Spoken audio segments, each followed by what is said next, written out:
proyecto de reforma del Código Civil que está discutiéndose en este momento en el Congreso Nacional y que suponemos que el mes que viene tal vez sea ley sancionada por el mismo.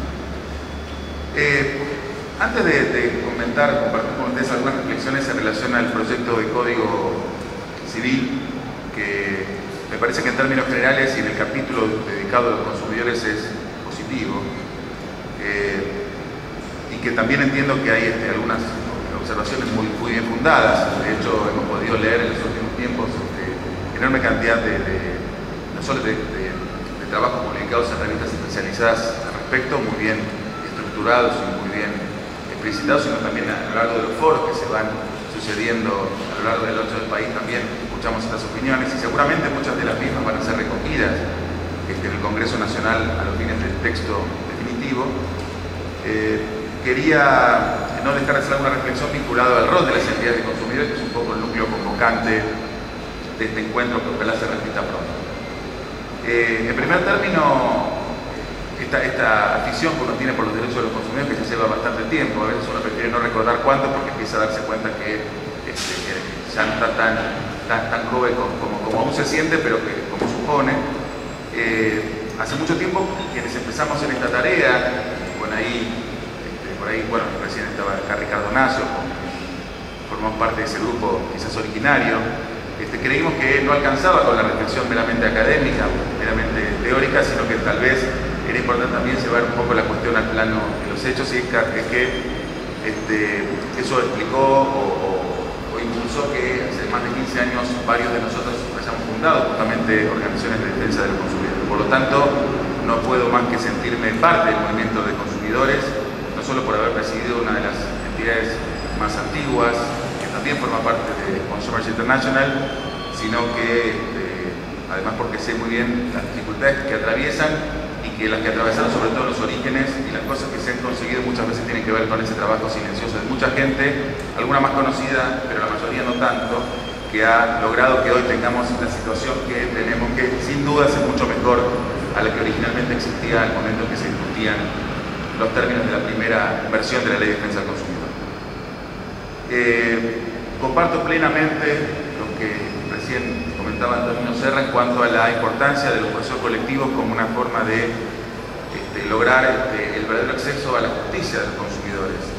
Siempre se dice en el plano del derecho de fondo que las normas de protección de los consumidores justamente apuntan a establecer un equilibrio en aquellas relaciones jurídicas que se establecen entre proveedores y consumidores, por cierto, asimétricas,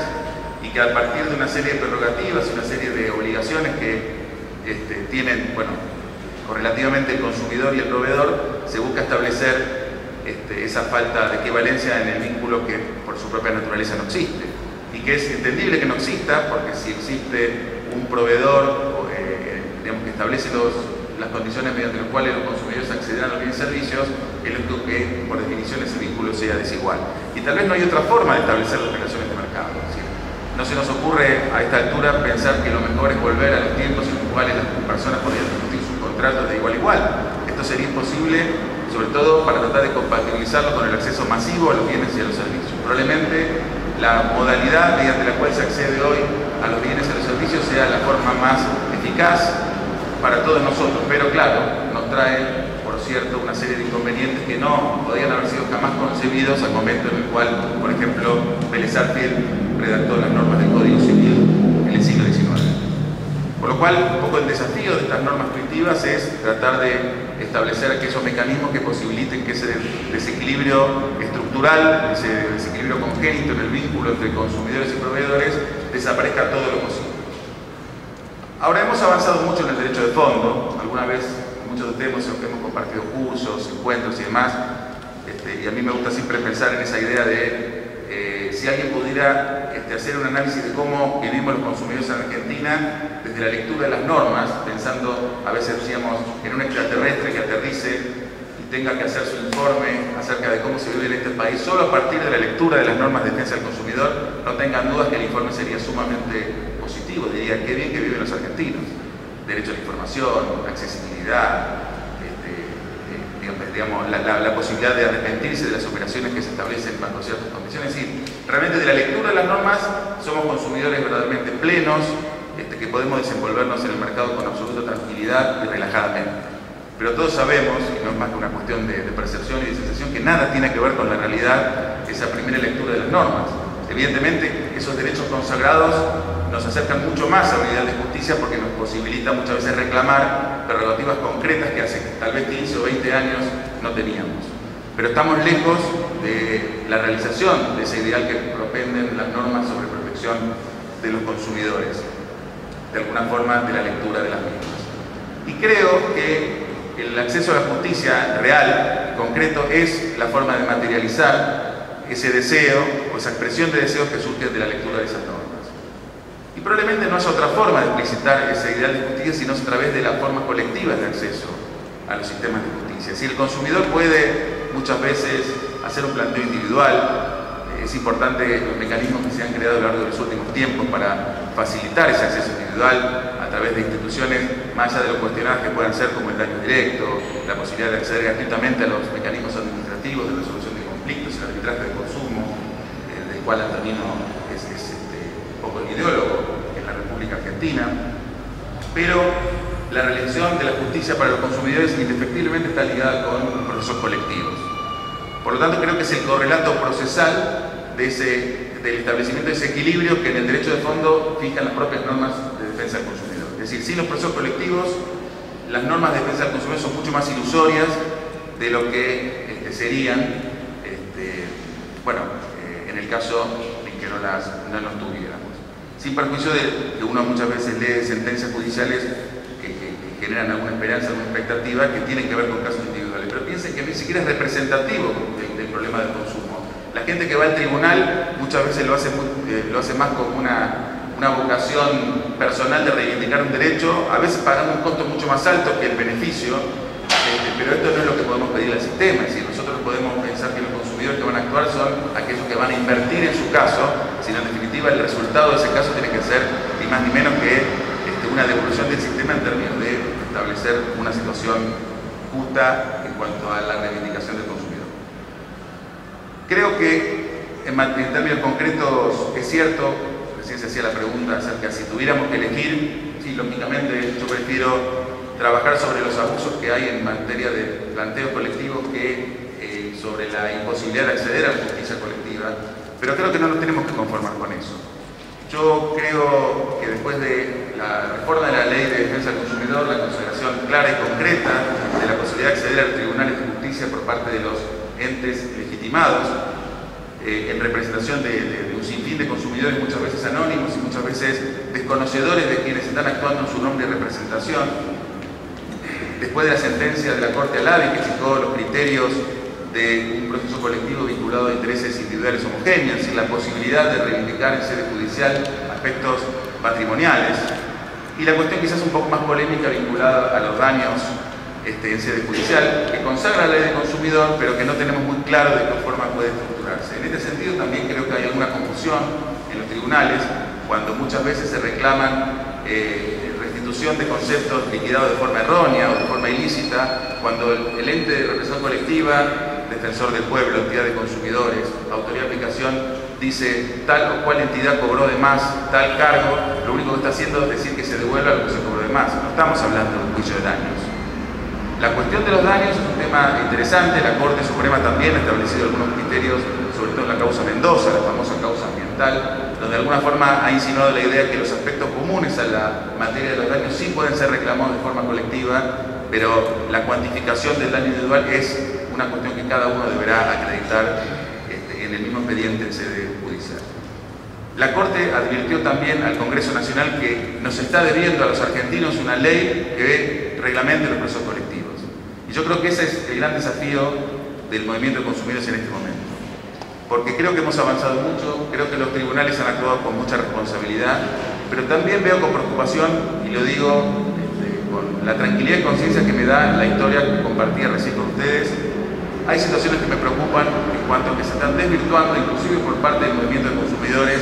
el fin y el sentido que tienen los procesos colectivos. No tiene que ver con que haya profesionales que abracen esta causa y lo tomen como una apuesta profesional. nadie va a decir que está mal que un abogado laboralista le cobre el 20% de cuota lítica al trabajador si logró obtener el resultado de alguna forma que se proponía. No digo prometido porque nadie sería capaz de prometer un resultado en materia de un proceso judicial. Por lo cual me parece fantástico que existan grandes incentivos económicos para que haya profesionales del derecho que abracen la causa de los procesos colectivos y que estén en una relación de fuerzas equiparable con quienes de alguna forma tienen la responsabilidad de defender los intereses de las empresas, que también tienen todo el derecho del mundo a contar con el mejor asesoramiento posible. No hay forma de equiparar las relaciones de fuerza en el plano del proceso si no es a través de generar incentivos importantes para que existan profesionales que puedan dedicarse en serio a estudiar con responsabilidad y con rigor la manera de representar a los conjuntos de consumidores afectados en ciertas circunstancias. En este aspecto no tengo ninguna objeción y todo lo contrario, soy partidario de que las normas construyan formalmente estos incentivos. Lo que también veo analizando el recorrido de los procesos colectivos es que también hay una cantidad importante de planteos que no tienen el más mínimo rigor, que no se proponen estudiar de ninguna forma con claridad qué es lo que se está reclamando, y lo que se está haciendo de alguna manera es devaluar el valor de la herramienta del proceso colectivo. Yo creo que a esta altura ni las empresas discuten la necesidad de que exista un reglamento serio acerca del acceso a la justicia colectiva. Pero también es importante que entre todos construyamos las reglas de juego que posibiliten que sepamos cuándo realmente esto pueda resultar viable y cuándo esto debe ser descartado. Tal vez el ejemplo chileno al que hacía referencia Antonino es un poco exagerado, ese juicio de admisibilidad que termina imposibilitando que absolutamente nadie acceda a la justicia colectiva no es el camino, pero me parece que hay caminos intermedios que también posibilitan analizar, y la Corte también lo insinúa en su causa Lavi, si realmente, más allá de la legitimación que puede ostentar algún actor en un caso determinado, puede representar en el caso concreto de manera adecuada el interés que pregona representar. Y me parece que también una depuración de los procesos colectivos va a hacer que esta herramienta recupere el vigor. Lo que yo temo es que en este país tan pendular que tenemos, de golpe pase que en 3 o 4 años todos los jueces rechacen las demandas colectivas. Y entonces habremos perdido los consumidores. En relación al camino accidentado del derecho del consumidor, pero que en definitiva nos va dejando un sabor a saldo positivo por los 20 años, prácticamente 20 años de vigencia que citaba el doctor Camusi recién de la ley de defensa del consumidor, que estaremos festejando, entiendo que merece realmente un festejo el año que viene. Se incorpora ahora la discusión acerca de las normas que el Código Civil, o el proyecto que se propone incorporar el Estatuto del Consumidor como justa denominado. En ese aspecto voy a tratar de compartir con ustedes algunas reflexiones puntuales sobre los temas que me parece que son más relevantes y que pueden causar el mayor impacto en la regulación de los consumidores a partir de la entrada en vigencia del Código Civil y Comercial unificado. En primer término, vuelvo a insistir, considero que la reforma tiene condimentos altamente positivos en su balance general, y me parece que en una lectura integrada y armónica de su conjunto vamos a probablemente compartir en gran medida esta conclusión. En primer término, es cierto, hay una derogación expresa. El Código Civil propone la derogación y el reemplazo del artículo 1 de la Ley de Defensa del Consumidor, que es ni más ni menos el que define el concepto de consumidor. Y el Código lo hace fundamentalmente retirando de la redacción normativa una idea que tal vez, y lo dice la propia exposición de motivos, es una mala traspolación de la regulación que tiene el derecho brasileño en cuanto a quienes se vean expuestos a prácticas abusivas en las relaciones comerciales, en las relaciones de consumo en general. Nuestro artículo primero vigente es muy amplio. Todos sabemos la enorme dificultad que tiene la doctrina de hoy para establecer con claridad los contornos del concepto de consumidor, y esto es básico para definir el ámbito de aplicación. ¿Sí? Ustedes saben que la ley de consumidor o las normas de consumidor se aplican a las determinadas relaciones de consumo, ya que puede haber situaciones en las cuales el sujeto que aparentemente resulta ser débil en la relación jurídica no merezca la protección del sistema porque no califique como consumidor. ¿Sí? Con lo cual básicamente es importante saber que estamos frente a un consumidor. La ley se refiere a todos aquellos que adquieran, utilicen bienes y servicios de forma onerosa gratuita, y esto es un gran avance, es un aspecto que no se va a modificar, porque tiene que ver con la comprensión cabal acerca de cómo se establecen hoy las relaciones comerciales en el mercado. Es decir, nosotros podemos seguir viendo que la universidad pasa por una transacción tradicional en la cual uno paga un precio en dinero a cambio de una contraprestación concreta. Hoy los mecanismos de comercialización son mucho más sofisticados. Muchas veces estamos siendo funcionales a grandes negocios donde en realidad como consumidores no desembolsamos un solo peso. Imagínense el caso de una cuenta de correo, de un email, de estas cuentas gratuitas. Ustedes cuando abren sus cuentas con mail y no pagan un peso están contribuyendo a un fenomenal negocio mediante el cual cuando más cuentas gratuitas haya, más dinero ganará esta compañía de la venta de su publicidad. Es decir, la universidad está trasladada a otro aspecto del contrato, lo que no opta a que constituya un negocio muy importante y está muy bien que así lo sea. Pero es importante que el sistema ponga también las miras en la protección del consumidor en las relaciones de consumo con abstracción de la existencia de un desembolso concreto por parte del sujeto pasivo, por decirlo de alguna forma. También en la definición vigente se hace extensivo el concepto de consumidor a todo aquel que no ha intervenido de forma directa en la relación de consumo, pero que forma parte del círculo más inmediato del consumidor. La ley se refiere al grupo familiar social y en ese sentido esta protección se mantiene vigente. El punto fundamental pasa por quien se vean expuestos a las relaciones de consumo, que yo les digo francamente no lo termino de entender, y tiene que ver con tal vez una pretensión obviamente intuitiva, pero que me parece que termina quitándole un foco y termina abriendo el sistema a sujetos que probablemente terminen beneficiándose con la protección del consumidor, utilizando recursos del sistema público y que verdaderamente no requieren ni necesitan la tutela, que debe ser específica, concreta y muy rigurosa para quienes verdaderamente la necesitan. Es cierto que cualquier definición de consumidor más amplia o más acotada es una decisión de política legislativa, muchas veces hemos compartido esta idea. Una definición siempre va a significar que algunos digan es demasiado acotada porque quedan ciertos supuestos excluidos y otros dirán es demasiado amplia porque termina abarcando situaciones que no merecen la tutela, entonces estamos desviando la atención que el Estado debería poner en los sujetos que realmente la merecen. Pero en definitiva es una decisión que tiene que tener algún tipo de objetividad, porque si no necesitaríamos que cada vez que uno se considera consumidor debería acreditarse en un tribunal de justicia mediante saber qué argumentos y qué pruebas, entonces habría un juicio para ver si somos consumidores y después en ese caso ver si accedemos a los beneficios del Estatuto del Consumidor. El Código Civil, por lo menos esa es la intención que se propone, retira de la redacción del concepto de consumidor la idea de quien se vieran expuestos a las relaciones de consumo, pero lo traslada al desarrollo de un capítulo muy importante que es el de las prácticas comerciales. Y dice el proyecto de Código Civil que quienes se vean expuestos a situaciones de abusividad en el marco de prácticas comerciales merecen la tutela del régimen de los consumidores al cual se integra lógicamente el Código Civil. Por lo tanto, en alguna medida, esa protección que se quita de la definición de consumidor aparece ampliada en el marco de las prácticas abusivas, donde además se dice que ni siquiera es necesario ser consumidor, alcanza a comprarse expuesto a estas prácticas comerciales inaceptables y que se relacionan, como dice el proyecto, fundamentalmente con ciertos estándares de tratamiento que tiene garantizado constitucionalmente el sujeto que se relaciona con proveedores y que son los que emanan de los tratados de derechos humanos que tienen rango constitucional a partir del año 1994. Es decir, de la misma forma que el Estatuto del Consumidor establece una suerte de estatus, estándar legal mínimo para la protección del beneficiario del sistema, en materia de prácticas comerciales abusivas, se establece como estándar de dignidad y de trato y de buenas prácticas en los tratados de derechos humanos. Fíjense que estar por encima de eso ya es una exigencia bastante importante, con lo cual quedan excluidas cuestiones que además están explícitas en el proyecto como la discriminación bajo cualquier aspecto,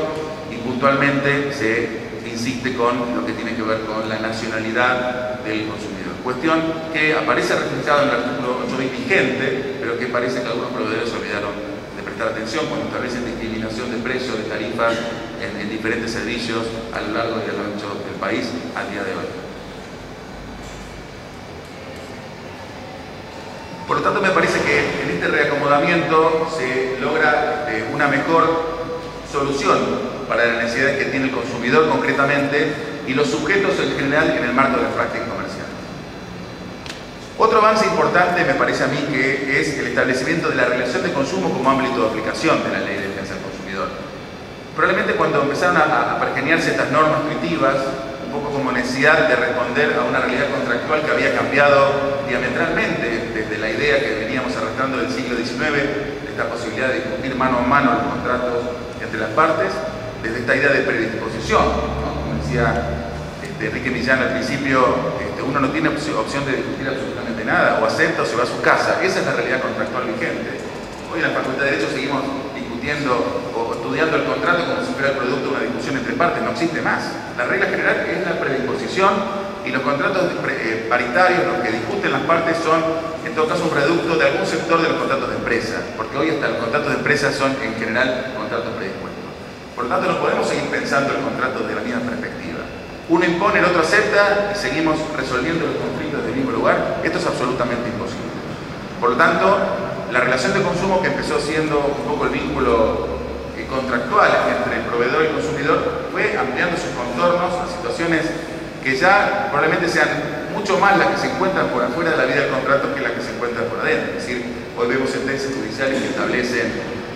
la responsabilidad de las plazas de estacionamiento de los centros comerciales por el solo hecho de tener vehículo ahí. Acá no hay que acreditar ni un contrato, ni que compré, ni el ticket, ni absolutamente nada. Es decir, por estar en el ámbito, ¿no? El fallo mosca de la Corte. Ayer compartimos con el doctor Lorenzetti el acto inaugural de un importante seminario que se está desarrollando en este momento en la Universidad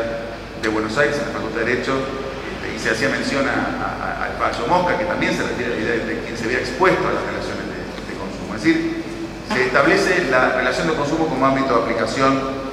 del derecho del consumidor. Y de alguna forma también se incorpora la idea de contrato de consumo, que si bien no estaba muy discutida, o prácticamente no estaba discutida por la doctrina, deja claro que el contrato de consumo no es ni más ni menos que cualquier acuerdo que involucre una relación de consumo. Es decir, cuando una relación de consumo involucra un contrato, a su vez, vamos a estar frente a un contrato de consumo, lo que abre las puertas a una protección adicional, que es lo que conocemos como la protección contractual del consumidor, por una cantidad de herramientas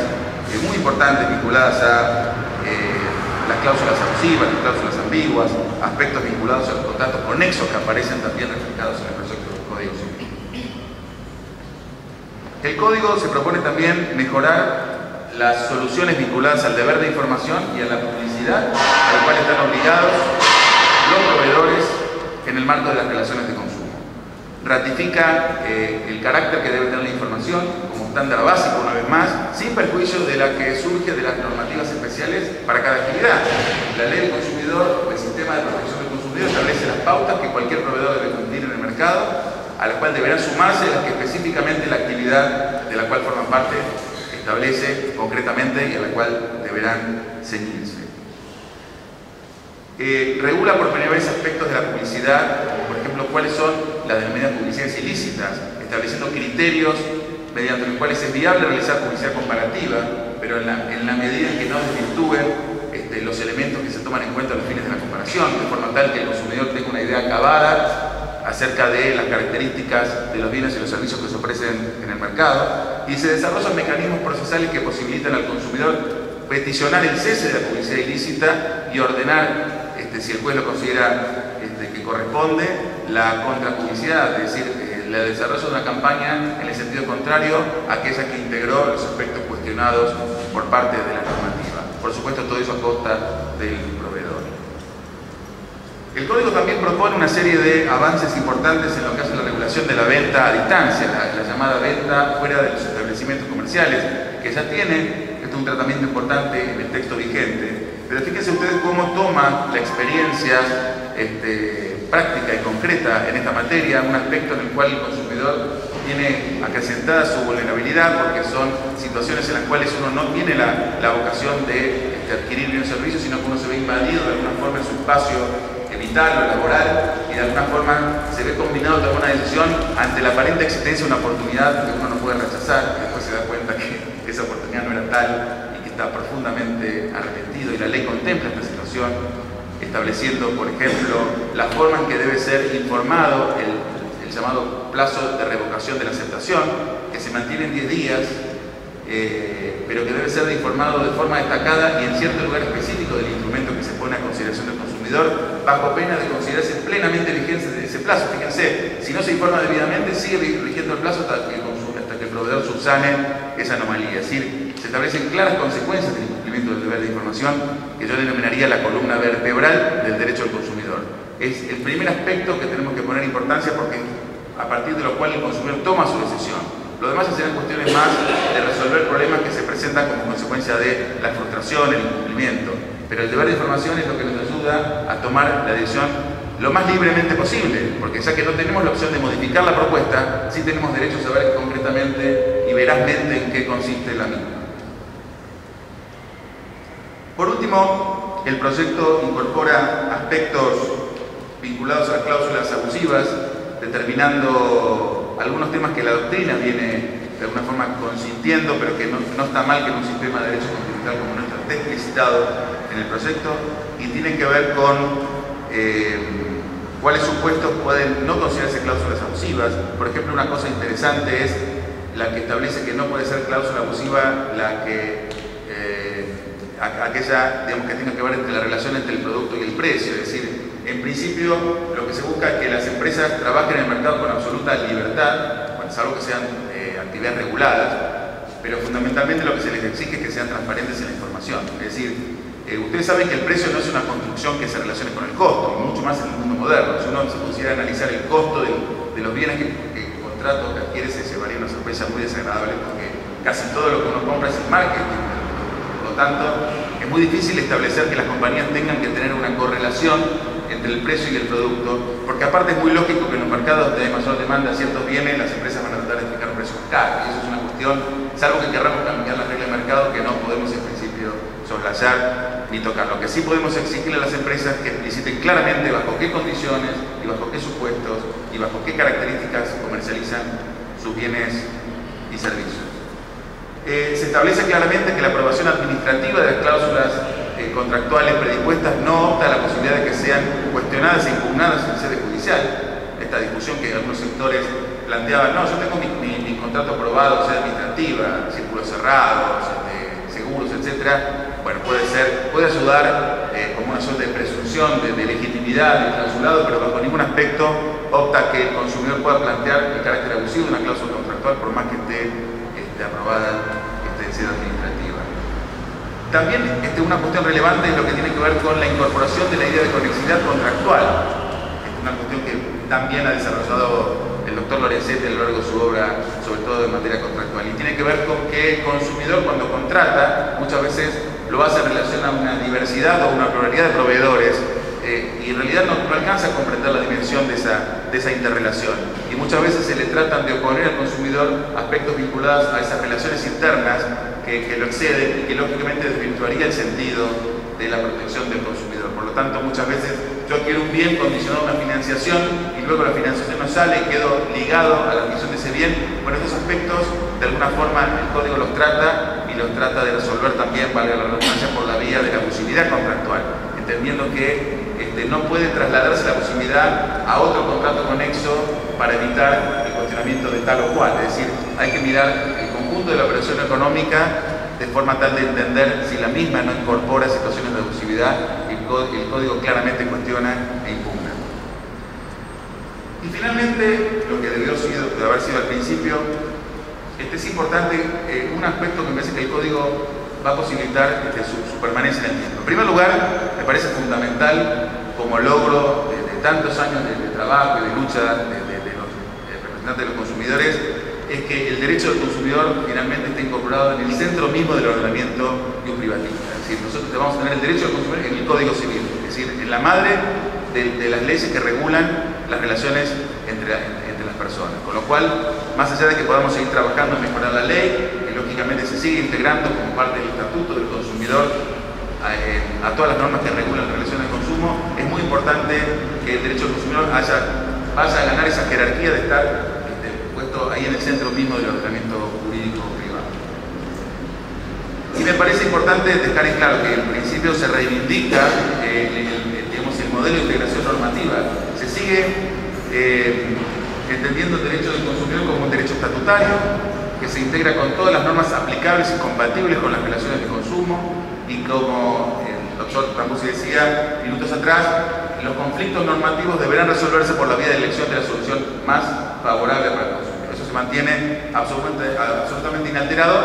de la misma forma que en materia de interpretación contractual, que el Código también hace referencia, que dice que se estará siempre a la obligación que resulte menos gravosa para el consumidor cuando exista algún conflicto interpretativo en materia de cláusulas contractuales aplicables a los contratos. Pero sí me parece importante una incorporación que hace el proyecto en materia de interpretación, que es el de prelación normativa. Esto puede tener algún grado de polémica, lo confieso, pero a mí es una cuestión que me ha preocupado mucho hace bastante tiempo y me parece que el Código empieza a encontrarle un poco la punta al ovillo. Y tiene que ver con la idea del derecho del consumidor como un derecho que hay que verlo también prospectivamente, es decir, a futuro. Nosotros en Argentina, creo que en los últimos años muchas veces nos confundimos creyendo que algunas cuestiones que nos beneficiaban en el corto plazo eran lo mejor que nos podía pasar y resultó que eran pésimas soluciones a largo plazo. Y en ese aspecto me parece que un buen ejemplo puede ser el de los servicios públicos domiciliarios, donde el congelamiento de tarifas, que muchas veces se aplaudió como una medida que convenía al beneficio del consumidor, terminó siendo una condena en materia de desinversión, en materia de infraestructura. Es decir, hoy tenemos servicios públicos que van a terminar siendo caros, porque en algún momento la cuestión de los subsidios va a terminar, así ha sido anunciado, y malos, porque fueron años de desinversión, de aletargamiento, de olvido, y no se ha tomado una solución de fondo. Con esto no quiero decir que es bueno pagar mucho, ni quiero decir lo contrario. Lo que me parece es que lo que nos pareció que era una solución conveniente en el corto plazo nos quitó perspectiva acerca de cuál era la mejor solución sostenible o sostenida en el tiempo. Por lo tanto, me parece que cuando uno establece el criterio de interpretación, que en definitiva lo tendrá que hacer el juez o la autoridad de aplicación en un caso concreto, porque este es un derecho estatutario muy particular, se integra en el caso concreto. Vamos a ver qué normas se aplican a este caso concreto que se plantea en un momento determinado entre un consumidor y un proveedor. Pero deberá incorporar la idea de prelación normativa. Y dice el Código, siempre privilegiando una interpretación ligada con la idea de consumo sustentable, pensando en las futuras generaciones también, y